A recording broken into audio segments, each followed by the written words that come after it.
right, y'all, let's talk about the F word in Florida real estate. And no, not that one. I'm talking about flooding. Because every time a hurricane makes the news, buyers start clutching their pearls like, oh my gosh, that home is flooded. I could never. But y'all, I'm here to give you the real behind the estate, and that is that buying a previously flooded home isn't always a deal breaker. In fact, it sometimes is the opportunity of a lifetime if you know what to look for. Here in Florida, of course, we live where all the other people vacation, right? We've got sunshine and palm trees, beaches, and yes, sadly, we have hurricanes. But here's the truth. It's really rare for the exact same house to flood over and over. Most areas that see water damage aren't hit again in years, decades, maybe even ever. And when it does happen, insurance will step in and that home gets gutted, repaired, updated, and brought back, usually even stronger. So here's why you shouldn't automatically walk away from a home that's had flood damage or that's in a flood zone. Okay. Number one, it's a negotiation gold mine. Okay. Many buyers will run in the other direction, which means that you have way less competition and way more negotiating power, potentially getting you a lower sales price, seller concessions, and who knows what else, right? Number two, upgrades, right? A lot of these homes have been remodeled. We're talking brand new kitchens, electrical, drywall, flooring, the works. You could walk into basically a new home at yesterday's price. It's pretty cool. Number three, waterfront living without the sticker shock. Yeah, thank you, flooded house. Some of the best locations near the canals, the rivers, or the beach, they do come with some flood history. And if you have a ding in that record, it could be your ticket to an affordable paradise living, right? And lastly, insurance and infrastructure improvements. Now, Florida in general keeps investing in flood control, but you as an owner can invest in mitigation. So sump pumps, vents, raise systems, anything to further protect your property, your asset. So instead of saying, oh no, it's flooded, think, oh yes, it's fixed and it's affordable. Now, of course, there are a few things that you should watch out for. Insurance premiums can be higher in flood zones. So that's why it's important that you always get a quote before you fall in love with the house. And I highly recommend doing that during your inspection period. You also got to think about the long-term resale factor, right? Now, keep in mind, flood zones do change, but something to think about. And of course, you want to make sure that any of the repairs were done correctly. Here's the kicker though, with the right due diligence, all of these risks are manageable. And so now I want to talk to my fellow real estate pros, right? It's all about reframing the narrative. Don't let your buyers panic over the word flood. Help them see the value and the opportunity.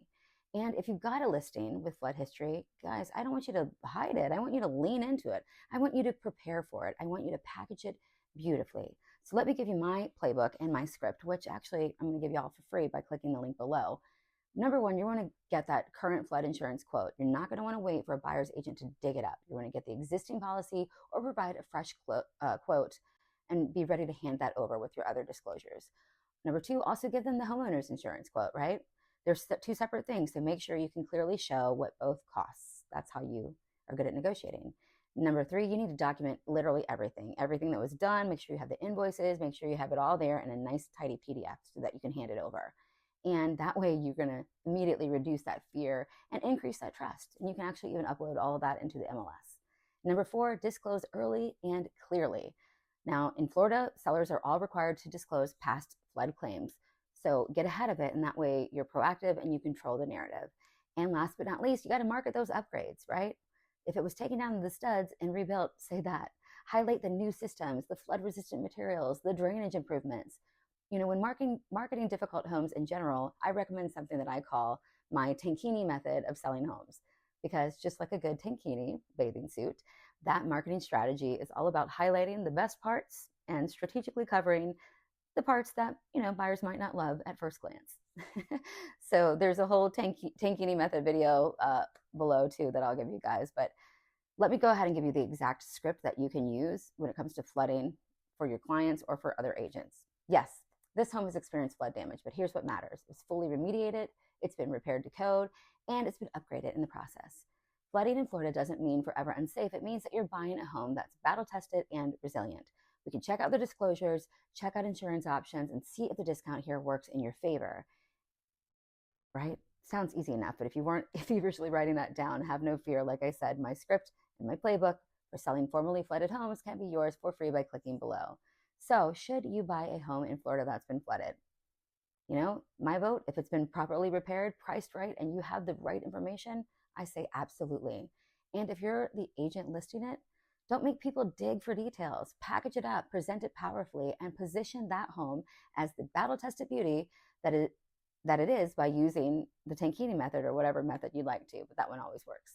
So whether you're a buyer thinking about making Florida your home or an agent wanting to better serve your clients, remember, for all things real estate, call your mama. That's me, Amanda, the marketing mama. I really do love sharing my decades of experience by letting my life's work for you. Flooding in Florida is totally normal. Don't let a little water wash away your great opportunities here, right? So if this video gave you some big mama energy today, go ahead and hit that subscribe button. Drop me a comment with your biggest flood zone question and share this with someone who needs it. Because in Florida real estate, y'all, it's not about avoiding the storm. It's all about knowing how to dance in the rain.